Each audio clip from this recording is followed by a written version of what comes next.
So hello everyone, मेरा नाम है मयंक और आप सभी का स्वागत करता हूँ एक और नए वीडियो में। तो आपको पता होगा हम कर रहे हैं हिस्ट्री। तो अगर आपको पता है तो लास्ट टाइम जो है हमने कर लिया था। आपको पता है हम कर रहे थे स्टोन एज, सॉरी, हम कर रहे थे स्टोन एज। और स्टोन एज में हमने दो चीज़ कर ली थी, पैलियोलिथिक एज कर लिया था और मीज़ोलिथिक एज कर लिया था। तो आज की इस वीडियो में हम करने वाले हैं द लास्ट, स्टोन एज का लास्ट, जिसको बोलते हैं न्यूलिथिक एज। तो आज हम न्यूलिथिक एज के बारे में बात करेंगे। तो चलिए वीडियो को शुरू कर लेते हैं, कापी पेन निकाल लीजिए, स्टार्ट करते हैं। तो देखो,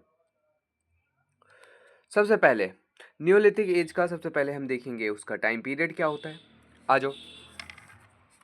तो न्यूलिथिक एज का दो टाइम पीरियड क्या होता है। देखो, न्यूलिथिक एज का दो टाइम पीरियड होता है। एक ओल्ड, जो कि पहले था, कितना था, 7000 BC से 25,000 BC।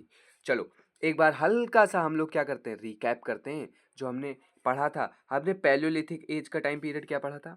थोड़ा सा अगर पीछे की चीज़ें डिस्कस करेंगे तो आपको भी याद रहेंगी, और जो है क्या, आपको भी याद रहेंगी और हमें भी याद रहेंगी। आ जाओ, पैलियोलिथिक एज का टाइम पीरियड क्या था।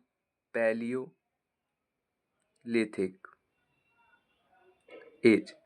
तो पैलियोलिथिक एज का टाइम पीरियड क्या था, आपको याद हो तो कमेंट करके बताओ। मैं लिख देता हूं 5 लाख BC टू कितना, 12,000 BC। ठीक है। उसके बाद हमने क्या डिस्कस किया था, उसके बाद हमने डिस्कस किया था मीजोलिथिक एज। मीजोलिथिक एज, तो मीजोलिथिक एज का टाइम पीरियड कितना था।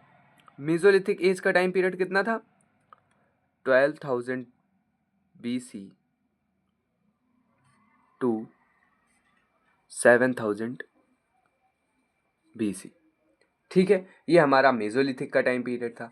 आई होप आपको समझ में आ गया होगा। ये दो चीज़ मैंने डिस्कस की थी। ठीक है। अभी न्यूलिथिक जो हमारा ये न्यूलिथिक एज है, उसका टाइम पीरियड कितना है, 7000 BC से 25,000 BC।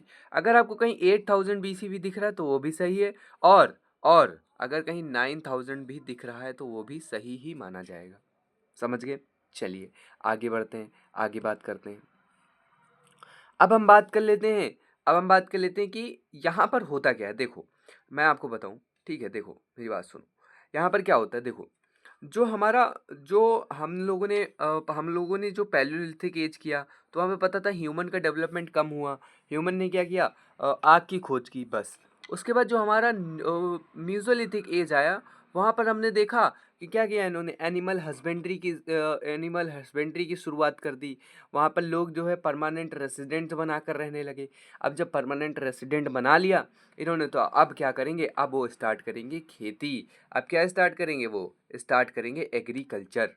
एग्रीकल्चर स्टार्ट करेंगे। तो आ जाओ आप बात करते हैं एग्रीकल्चर पे, क्या बोलना चाहते हैं। देखो देखो, कह रहा है कह रहा है फर्स्ट क्रॉप, जो हमारी पहली क्रॉप थी। पहली क्रॉप क्या थी हमारी, पहली क्रॉप हमारी क्या थी। देखो, पहली क्रॉप थी हमारी, पहली क्रॉप जो सबसे पहले बोई गई, उस क्रॉप का क्या नाम था, बार्ले।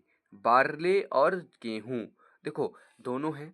अगर आपको आपको जो है ऑप्शन में, देखो ठीक है, आपको अगर ऑप्शन में बार्ले मिल जाता है तो आप बार्ले टिक कर देना, और अगर गेहूं मिल जाता है तो गेहूं टिक कर देना।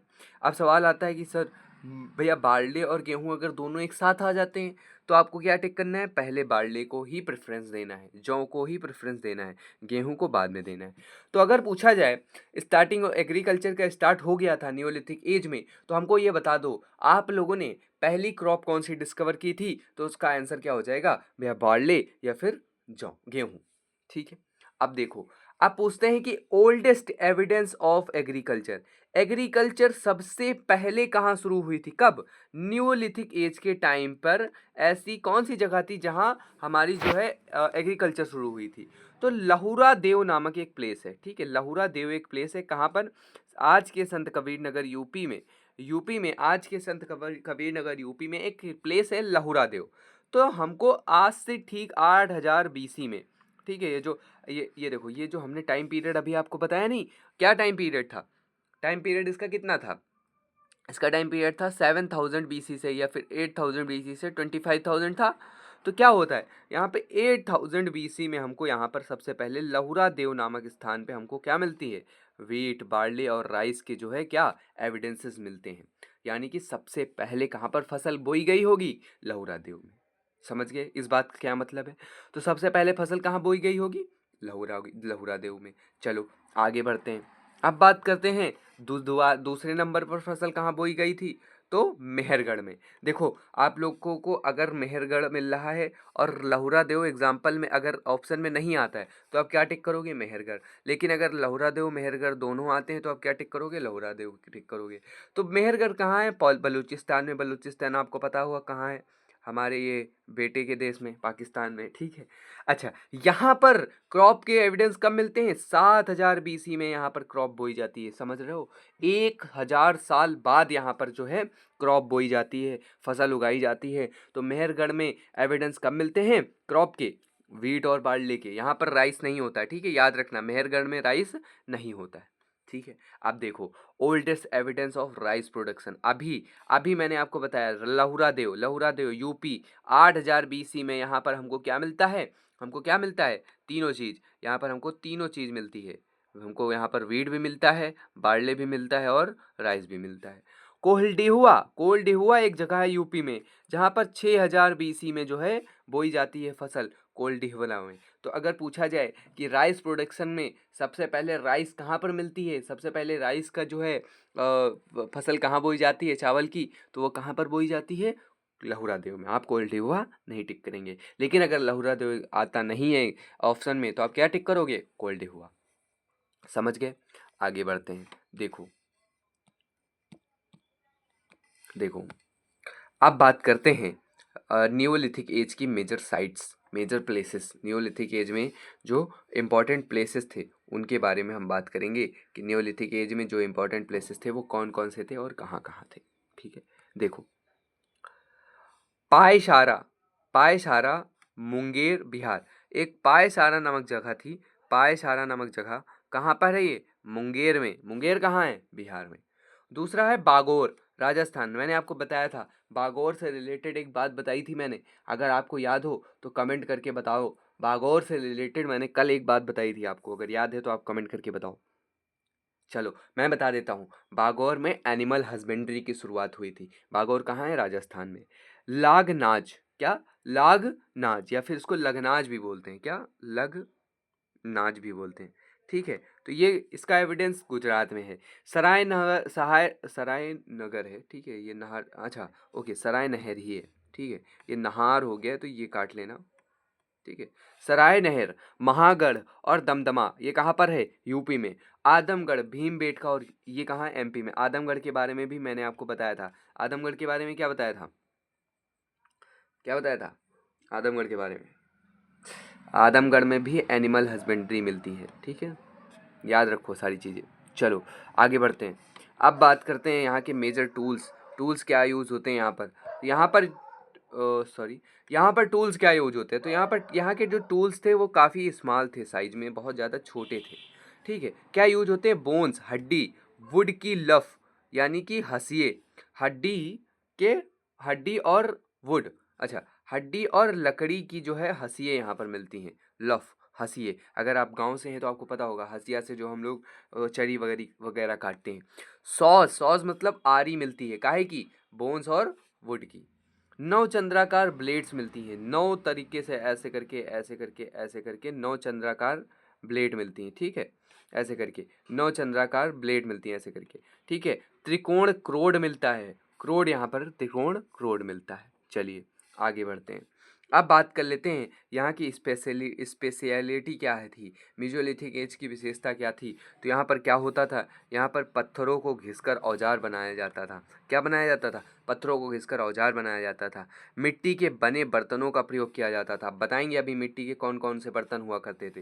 ग्राम समुदाय का ओरिजिन होता है और डेवलपमेंट होता है, ग्राम बन जाता है, लोग रहना शुरू करते हैं तो जो है एक पूरा ग्रुप बन जाता है, लोगों का एक साथ रहने लगता है।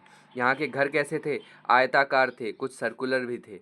मेहरगढ़, ठीक है, ये हिंदी में थोड़ा, मेहरगढ़, मेहरगढ़ के लोग मिट्टी की कच्ची ईंटों से बने आयताकार घरों में रहते थे। ये एक पॉइंट है, इंपॉर्टेंट फैक्ट है, याद कर लेना। कहाँ पर? मेहरगढ़ के लोग जो है कहाँ पर रहते थे? मिट्टी की कच्ची ईंटों से बने घर पर रहते थे। चलिए अब हम कुछ मेजर इंपॉर्टेंट प्लेसेस की बात कर लेते हैं, वो कहाँ था और वहाँ क्या क्या इंपॉर्टेंट चीज़ मिलती है। चलिए देखिए, सबसे पहले बुर्ज होम और गुफकराल।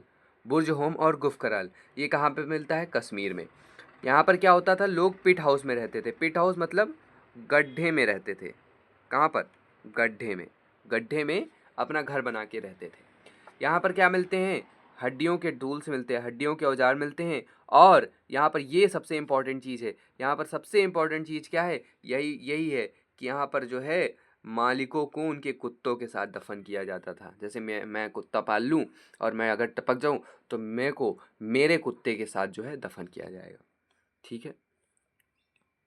अच्छा, ये ज़रूरी नहीं है कि कुत्ता को अगर मालिक मर गया तो कुत्ते को भी साथ में मार दिया जाए, ऐसा कुछ नहीं होता होगा। I hope so. वहाँ पे क्या होता होगा, जब मालिक मर जाता होगा तो मालिक को गाड़ देते होंगे, और अगर कुत्ता मर गया है तो मालिक के बगल में जहाँ पर मालिक को गाड़ा था वहीं कुत्ते को गाड़ देते होंगे। या फिर ऐसा हो सकता है कि पहले अगर कुत्ता मर जाए तो मालिक दूसरा पाल लेगा ना, खैर उसकी तो कोई बात ही नहीं। चलो चलो, चिरांत एक जगह है, कहाँ पर? चिरांद है बिहार में। यहाँ पर क्या मिलता है? हड्डी व हिरण के सींग के औजार। हड्डी और हिरण, जो हिरण का सींग होता है उसके हमको टूल्स मिलते हैं। और यहाँ पर बर्तन मिलते हैं, काहे काहे के? पॉलिश्ड ब्लैकवेयर, ऐसे लिखा रहेगा PWPBW, polished blackware, greyware GW, matt print ware MPW। तो ये सारे हमको बर्तन मिलते हैं। पॉलिश्ड ब्लैकवेयर, ब्लैक कलर के जो है हमको बर्तन मिलते हैं। ग्रेवेयर, ग्रे कलर के बर्तन मिलते हैं। और मैट प्रिंटेड बर्तन मिलते हैं। ठीक है। चलो आज की लास्ट स्लाइड आपके लिए, ये पिकली हाल और संगन कालू, सबसे पहले तो यही पूछ लेगा कि ये दोनों हैं कहाँ। तो ये कहाँ पर हैं? तो ये पिकली हाल और संगन कल्लू कहाँ पे हैं? कर्नाटक में। और यहाँ क्या मिलता है? राख के ढेर मिलते हैं। ठीक है, राख के ढेर मिलते हैं। चलिए आज के लिए इतना ही। आई होप आपको मज़ा आया होगा। मज़ा आया तो वीडियो को एक लाइक कर देना। कल हम यहाँ स्टार्ट करेंगे चालकोलिथिक एज, देन हम बात करेंगे ब्रॉन्ज एज की, और फिर हम शुरू करेंगे इंडस वैली सिविलाइजेशन। चलिए आज के लिए बस इतना ही, मिलते हैं नेक्स्ट वीडियो में। Till then bye bye, thank you so much for watching.